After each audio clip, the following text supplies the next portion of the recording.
Hello students, welcome. जैसे कि पिछले क्लास में मैंने कहा था कि हम आगे अभी न्यूमेरिकल्स पढ़ने वाले हैं, तो आज हम फर्स्ट टाइप पे न्यूमेरिकल्स पढ़ेंगे। So numerical based on W equals to minus p external delta V। Okay, ये वर्क डन का जो फार्मूला है ये आइसोथर्मल प्रोसेस में हमने देखा था कि when the system goes from initial state to final state at constant temperature and pressure, उस वक्त जो वर्क होता है उस वर्क का फार्मूला हमने क्या बनाया था, minus p external delta V। अब इसी पर डिपेंडेंट कुछ न्यूमेरिकल्स को देखते हैं। जैसे कि अब यहाँ पर 3 न्यूमेरिकल्स मैंने लिखे हैं। सो पहला न्यूमेरिकल्स देखते हैं, ठीक है, फर्स्ट न्यूमेरिकल्स। अब ये फर्स्ट न्यूमेरिकल्स का आंसर निकालेंगे, क्या मिलेगा। देखो इसमें क्या कहा गया है कि 3 moles of an ideal gas are expanded isothermally, okay, from a volume of 300 cm³ to 2.5 litre. Gas expand हो रही है आइसोथर्मली, ठीक है। सबसे पहले तो बोला है 3 moles of an ideal gas, तो हम क्या करते हैं, न्यूमेरिकल्स को सॉल्व करते वक्त सबसे पहले लिखेंगे गिवन डेटा, ठीक है। अब क्या दिया है हमारे पास में न्यूमेरिकल्स में, number of moles of gas दिया हुआ है, कितना है 3 मोल्स, ओके। वैसे इसका तो अभी यहाँ कोई काम नहीं आ रहा है, लेकिन फिर भी लिख लेते हैं कि 3 moles of an ideal gas expanded isothermally from the volume of, यहां से एक्सपांड हो रही है 300 cm³ से 2.5 लीटर तक। तो ये क्या है, वॉल्यूम दिए हुए हैं, ओके। cm³ और लीटर में हम क्या मेजर करेंगे, वॉल्यूम। तो वॉल्यूम दिया हुआ है, इसका मतलब यहां पर इनिशियल वॉल्यूम दैट्स V1 कितना है यहाँ पे 300 cm³, okay. And final volume जो है, फाइनल वॉल्यूम, ठीक है, दैट्स V2 इक्वल्स टू कितना दिया है यहाँ पर 2.5 लीटर दिया है, ठीक है।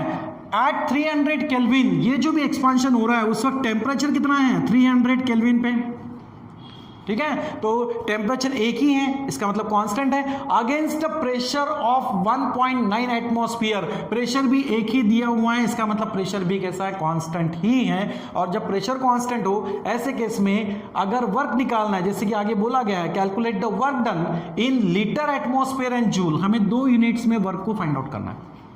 तो एट कांस्टेंट प्रेशर अगर वर्क दिखाई दे या उस वैसी कंडीशन है तो फार्मूला यूज करते हैं W equals to minus p delta V, okay. तो यहां पर क्या है, टेम्परेचर है 300 kelvin, against a pressure of, pressure भी दिया है, कितना है प्रेशर 1.9 एटमॉस्फेरिक, ओके। अब आपको पूछा गया है कि वर्क निकालना है एक तो लीटर एटमॉस्फेयर में, तो हमारे पास प्रेशर तो एटमॉस्फेयर में है, वॉल्यूम भी 1 लीटर में दिया हुआ है, लेकिन एक वॉल्यूम यहां पर cm³ में है। हमें क्या करना पड़ेगा, इसको लीटर में कन्वर्ट करना पड़ेगा, ओके। तो वो जो यूनिट कन्वर्शन है वो ध्यान में रखो कि 1 dm³ का मतलब 1 लीटर होता है, ठीक है। अगर इसको मीटर क्यूब में कन्वर्ट करें तो 10⁻³ मीटर क्यूब होगा, और अगर इसको सेंटीमीटर क्यूब में कन्वर्ट करें, समझ में आया, देखो D यानी डेसी होता है, डेसी मतलब 10⁻⁻1, लेकिन क्यूब है, अगर इसका क्यूब कर दे यानी इस D के जगह मैंने डेसी लिखा, क्यूब दिया हुआ है तो क्यूब किया, बाकी यहां पे बचा क्या है m³, इसका मतलब 10⁻³ मीटर क्यूब हो गया। अब मीटर क्यूब को मुझे सेंटीमीटर में कन्वर्ट करना है, क्या करना पड़ेगा, 10⁻³ तो हो गया, मीटर का सेंटीमीटर, 1 मीटर का सेंटीमीटर कितना होता है 10⁻² होता है। जब मीटर क्यूब कर रहे हो तो इसका भी क्यूब करोगे, और बाद में मीटर किस में कन्वर्ट हो जाएगा, सेंटीमीटर क्यूब में, मीटर क्यूब cm³ में कन्वर्ट होगा। क्या मिलेगा इससे रिजल्ट, 3 to the 6 यानी 10⁻6 एंड 10⁻³ रिजल्ट मिलेगा 10⁻+3 cm³। तो यहां होगा 10⁻+3 cm³ सेंटीमीटर क्यूब, ओके। तो ये हो गया यूनिट कन्वर्शन। अब जैसे आप यहां से dm³ से लीटर, लीटर से मीटर क्यूब, मीटर क्यूब से सेंटीमीटर क्यूब चल रहे हो, जब आप यहां से इस तरफ चलोगे, रिवर्स चलोगे, तो जो नंबर यहां पर मल्टीप्लाइड दिखाई दे रहा है वो डिवाइड हो जाएगा। जैसे कि अब यहां पे cm³ का मुझे लीटर में कन्वर्शन करना है, मतलब मुझे रिवर्स चलना है, तो लीटर में और cm³ में देखो इसमें क्या कन्वर्शन फैक्टर दिख रहा है, यहां पर 10⁻³ है, तो cm³ का अगर लीटर करना है यानी इस नंबर को हम इधर डिवाइड कर दें, इधर शिफ्ट करें, तो मतलब वो डिवाइड होगा, 10⁻³ डिवाइड होगा, 10⁻³ डिवाइड कह दो या फिर 10⁻³ से मल्टीप्लाइड कर दो, एक ही बात हुई। तब ये कन्वर्ट होगा लीटर में, तो कितना होगा यहाँ पर 0.3 डिजिट पीछे शिफ्ट होगा यानी 0.3 लीटर। तो क्या करना है, सीएम क्यूब को लीटर में कन्वर्ट करना है, क्योंकि पूछा गया है हमें वर्क डन किस में, लीटर एटमॉस्फेयर में। ओके, ये हो गया। अब यूनिट तो हमने लीटर में बना दिए, ठीक है, वॉल्यूम के, और प्रेशर तो एटमॉस्फेयर में है ही। अब हम क्या करेंगे, वर्क का फार्मूला यूज करेंगे। ओके, तो वर्क इक्वल्स टू क्या फार्मूला है, p external into delta V. Then p external delta V मतलब क्या होता है, it's a change in volume, that's a final volume minus initial volume. Okay, अब यहां पर वैल्यू पुटअप करो, क्या मिलेगा, W equals to minus p external problem में दिया है कितना है, against a pressure of 1.9 atmosphere, तो एक्सटर्नल प्रेशर हमारे पास 1.9 है, ठीक है, और इनटू V2 क्या है 2.5, okay, and minus of V1 क्या है यहां पर 0.3। ओके, इसको आप सॉल्व करोगे, आपको यहां पर वर्क जो मिलेगा ये किस में मिलेगा, लीटर एटमॉस्फेयर में मिलेगा। अब लीटर एटमॉस्फेयर को आगे हमें कन्वर्ट किस में करना है, जूल में कन्वर्ट करना है, ठीक है। तो जूल में कन्वर्ट करने के लिए आपको रिलेशंस क्या यूज करना है, ध्यान में रखो, 1 लीटर एटमॉस्फेयर इक्वल्स टू होता है 100 जूल। ओके, यानी ये जो वैल्यू लीटर एटमॉस्फेयर में आएगी, इस वैल्यू को हमें 100 से क्या करना पड़ेगा, मल्टीप्लाइड, तो लीटर एटमॉस्फेयर किस में कन्वर्ट हो जाएगा, जूल में। समझ में आया, ठीक है। आप लोगों को लॉगरिथमिकली ये सॉल्व तो करना है, ठीक है, लेकिन मैं इसका आंसर बता देता हूं। जैसे हमने इसके पहले भी प्रॉब्लम प्रैक्टिस की थी, ठीक है, तब मैंने आंसर्स बताए थे, आई होप कि आप लोगों ने सॉल्व किए होंगे, ठीक है। तो 4.18 लीटर एटमॉस्फेयर आ रहा है। अब यहां पर इसको जब जूल में कन्वर्ट करेंगे तो ये क्या करेंगे, माइनस 4.18 को 100 से मल्टीप्लाइड कर दो, तो रिजल्ट क्या मिल जाएगा भाई, माइनस 418 जूल। तो ये हो जाएगा work done in joule, and this is the work done in litre atmosphere and this is in joule. Okay, तो इस तरीके से वर्क को हमने दो तरह से सॉल्व किया, in litre atmosphere and joule. हो गया, चलो एक न्यूमेरिकल सॉल्व हो गया। अब सेकंड न्यूमेरिकल्स की बात करते हैं। सेकंड न्यूमेरिकल्स क्या होगा, उसमें हम कैसे सॉल्व कर पाएंगे, ठीक है। देखो, सेकंड न्यूमेरिकल्स में भी सबसे पहले गिवन डेटा लिखना है कि भाई हमें क्या दिया है, उसके बाद हम गौर करेंगे कि हमें पूछा क्या गया है, और हम उसके बारे में सॉल्यूशंस के ये सोचेंगे। देखो, 3 moles of an ideal gas, यहां पर नंबर ऑफ मोल्स कितना है 3, ठीक है, ये है प्रॉब्लम में दिया हुआ given. 3 moles of an ideal gas are expanded isothermally from 15 dm cube, ठीक है, आइसोथर्मल कंडीशंस तो हैं, यहां से क्या हो रहा है, एक्सपांशन हो रहा है, कहां तक, 20 dm क्यूब तक। मतलब प्रॉब्लम में डीएम क्यूब में क्या है, वॉल्यूम ही मेजर कर रहे हैं, बराबर, ये क्या है, वॉल्यूम मेजर करते हैं हम इसमें, ठीक है। तो 15 dm क्यूब क्या दिया हुआ अपने पास, इनिशियल वॉल्यूम दिया है, so initial volume that's V1 equals to 15 dm cube. Okay, कहां तक एक्सपांड हो रही है, अगर गैस 20 dm क्यूब तक, तो क्या होगा यहां पर, final volume V2 equals to 20 dm cube at a constant external pressure of 1.2 bar, यानी आपको एक्सटर्नल प्रेशर दिया हुआ है 1.2 बार। अब प्रेशर दिया है बार में, वॉल्यूम दिया है यहाँ पर डीएम क्यूब में। आपको पूछा क्या है, estimate the amount of work in DM cube bar. एक तो इसमें निकालना है, वो तो इन्हीं यूनिट से मिल जाएगा, दूसरा उसको कन्वर्ट करना है जूल में। ओके, अब देखो इसके पहले हमने क्या किया था, हमने यहाँ पर, मैं यहाँ पर भी लिख दूं, हमने क्या किया था, 1 litre atmosphere equals to 100 joules, ये लिया था। तो देखो लीटर को ही हम डीएम क्यूब भी लिख सकते हैं, यानी 1 लीटर मतलब 1 डीएम क्यूब ही होगा, और उसी तरह एटमॉस्फेयर को हम बार भी डिनोट कर सकते हैं। तो जैसे 1 लीटर एटमॉस्फेयर का कन्वर्शन जूल में 100 जूल होगा, उसी तरह डीएम क्यूब बार का जूल में भी कन्वर्शन क्या होगा, 100 जूल ही होगा। ओके, तो क्या करें, सबसे पहले डीएम क्यूब बार में तो निकाल सकते हैं, तो क्या करोगे, फिर से फार्मूला यूज करना है। क्या फार्मूला है अपने लिए, कि work equals to minus p external into delta V. आप क्या करोगे, माइनस पी एक्सटर्नल, इस डेल्टा वी को क्या लिखते हैं हम, V2 माइनस V1। ओके, अब वैल्यू रख देंगे, पी एक्सटर्नल हमारे पास में है 1.2, V2 है हमारे पास में 20, माइनस V1 अपने पास में है 15। ओके, अब इसको क्या करोगे आप, मल्टीप्लेशन, 20 माइनस 15 कितना होगा 5, और 5 को इसको मल्टीप्लाइड कर दो, कितना होगा ये 6 dm क्यूब बार, ये मिलेगा वर्क डन। ओके, अब ये dm क्यूब बार में हुआ, इसको हमें जूल में कन्वर्ट करना है। क्या करेंगे हम, क्या है, नाउ 1 dm क्यूब बार यानी कितना जूल होता है, 100 जूल। तो यही वर्क डन जो आया है -6 dm क्यूब बार में है, जूल में कन्वर्ट करना है भाई, 100 से मल्टीप्लाइड कर दो तो क्या मिल जाएगा यहाँ पर, -600 जूल। ओके, इस तरीके से ये सेकंड प्रॉब्लम भी सॉल्व होता है dm क्यूब बार और जूल में। ठीक है, समझ में आया। अब लास्ट प्रॉब्लम जो है थर्ड, वो देख लेते हैं उसको कैसे सॉल्व करेंगे। ठीक है, देखो ये हो गया सेकंड प्रॉब्लम। अब देखते हैं थर्ड प्रॉब्लम,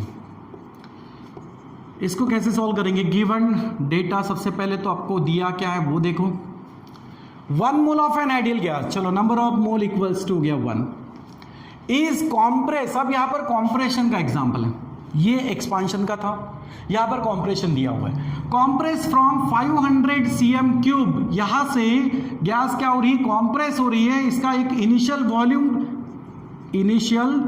वॉल्यूम, ठीक है, कितना होगा, इनिशियल वॉल्यूम है अपने पास 500 cm cube against a constant pressure. इस वर्ड को तो ध्यान में रखना, ठीक है, ये कांस्टेंट वर्ड दिखाई दे, कांस्टेंट प्रेशर समझ जाना, वही फॉर्मूला लगाना है। तो कांस्टेंट प्रेशर कितना दिया है, एक्सटर्नल प्रेशर ये कांस्टेंट दिया है 1.2 इंटू 10⁵ पास्कल। अब थोड़ा सा ये भी ध्यान में रखना, कभी कभी इस पास्कल के जगह न्यूटन पर मीटर स्क्वायर भी दिया जा सकता है, दोनों भी होता है। इसी को मैं 1.2 इंटू 10⁵ न्यूटन पर मीटर स्क्वायर ऐसे भी लिख सकता हूं। ठीक है, चलो ये हो गया external pressure. Work involve in the process is, अब तो आपको वर्क भी दिया हुआ है, दैट W इक्वल्स टू कितना दिया है, 36.0 जूल। पूछा क्या है प्रॉब्लम में, कैलकुलेट द फाइनल वॉल्यूम, ये निकालना है। ओके, अब क्या करेंगे हम सॉल्यूशन में, फार्मूला यूज कौन सा कर सकते हैं भाई, W equals to -P external delta V, वापस से फिर वैसे ही करना है, -P एक्सटर्नल डेल्टा V को क्या करेंगे, V2 माइनस ऑफ V1।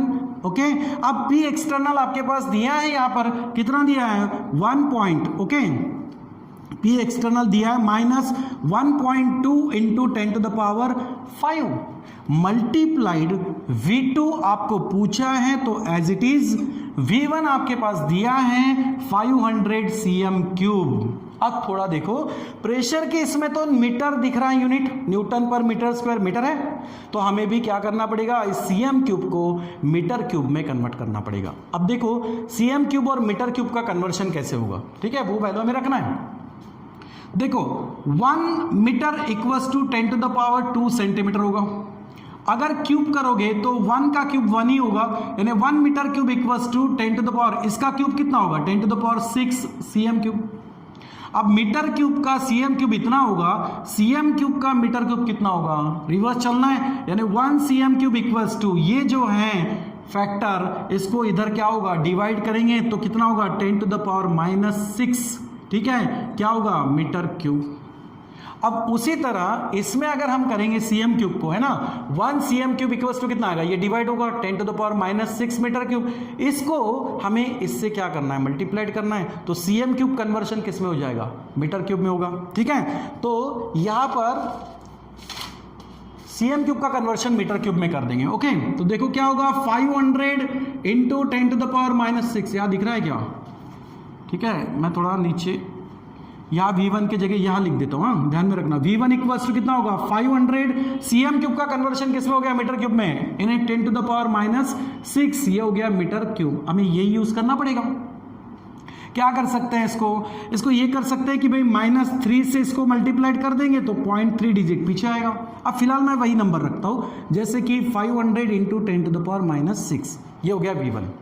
इसके साथ साथ आपको वर्क का भी वैल्यू दिया है, कितना दिया है, 36.0।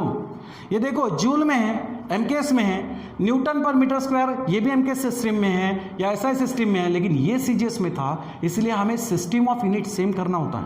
तो cm क्यूब को हमने कन्वर्ट किया भाई मीटर क्यूब में। ओके, समझ में आया। अब सब यूनिट सेम हो गए। अब इसको सॉल्व करेंगे, देखो क्या होगा, 36.0 डिवाइड बाई, ये नंबर मल्टीप्लाइड है, इधर लाएंगे तो डिवाइड होगा 1.2 इंटू 10⁵ इक्वल्स टू क्या मिलेगा, minus of V2 minus 500 into 10 to the power minus 6। इसको अगर मल्टीप्लाइड कर दो तो कितना होगा, 12 3 36 होगा, यानी 30 इंटू ये 10 टू द पावर 5 ऊपर आ जाएगा तो 10 टू द पावर क्या होगा, -5 इक्वल्स टू, अब माइनस से मल्टीप्लाइड कर दो, minus of V2 minus of minus plus 500 into 10 to the power -6। अब मुझे क्या निकालना है, V2 निकालना है। ये टर्म प्लस है, इधर लेके आऊंगा तो क्या होगा, सब्ट्रैक्शन होगा। लेकिन एक बात ध्यान में रखना, सब्ट्रैक्शंस करते वक्त ये पावर सेम होनी चाहिए। इधर -5 है, इधर में पावर क्या है, -6 है, इसको -5 कर दो ताकि सब्ट्रैक्शन थोड़ा आसान हो जाए। तो ऐसे लिख सकते हैं 30 into 10 to the power -5 equals to minus of V2 plus 500 है, इसको क्या करें, 10 टू द पावर -5 करना है। इसका मतलब 10 टू द पावर -1 से इसको मल्टीप्लाइड करना है, तो 0.1 डिजिट पीछे जाएगा, यानी आंसर मिलेगा 50 into 10 to the power -5। Okay, अब आप इधर सब्ट्रैक्ट कर सकते हो, तो क्या मिलेगा यहाँ पर, minus of V2 equals to 30 into 10 to the power -5, ये इधर सब्ट्रैक्ट होगा, minus of 50 into 10 to the power -5 हो गया। अब क्या मिलेगा देखो, minus of V2 equals to, ये तो स्मॉलर में से ग्रेटर सब्ट्रैक्ट करने वाला हूं, ठीक है, करने वाली बात हुई। इसमें से पावर 10 टू द पावर -5 तो कॉमन मिल जाएगा, नंबर क्या होगा यहां पर, 30 माइनस 50, 30 माइनस 50 कितना होगा यहां पर, माइनस ऑफ 20 और into 10 to the power -5, that's minus of V2। अब दोनों तरफ नेगेटिव साइन है, तो आप सीधा क्या लिख सकते हो, V2 equals to 20 into 10 to the power -5। ये वॉल्यूम तो आएगा, लेकिन ये वॉल्यूम किस में आएगा, आपने वॉल्यूम का यूनिट कन्वर्शन cm क्यूब ना रखते हुए मीटर क्यूब में कन्वर्ट कर दिया था, तो आपका फाइनल आंसर यहां पर क्या होगा, मीटर क्यूब। समझ में आया, ठीक है, क्या हुआ, मीटर क्यूब। अगर इसको आपको cm क्यूब में कन्वर्ट करना है तो क्या करेंगे, V2 equals to 20 into 10 to the power -5 into metre का अगर सेंटीमीटर क्यूब करोगे तो 1 metre cube equals to 10 to the power +6 cm cube होता है, यानी into 10 to the power +6 cm cube हो जाएगा। अब 6 माइनस 5 कितना हुआ, 1, यानी सिर्फ 10 टू द पावर 1 आएगा, और 10 टू द पावर 1 से इसको मल्टीप्लाइड कर दो तो 200 cm क्यूब, ये होगा final answer, that's a volume, final volume of that gas. समझ में आया, ठीक है। तो ऐसे ही एग्जाम्पल्स आप घर पे भी ले सकते हो और प्रैक्टिस कर सकते हो, ठीक है। तो नेक्स्ट क्लास में हम फिर से नए प्रॉब्लम्स के साथ में मिलेंगे, ठीक है बेटा, चलो, थैंक यू।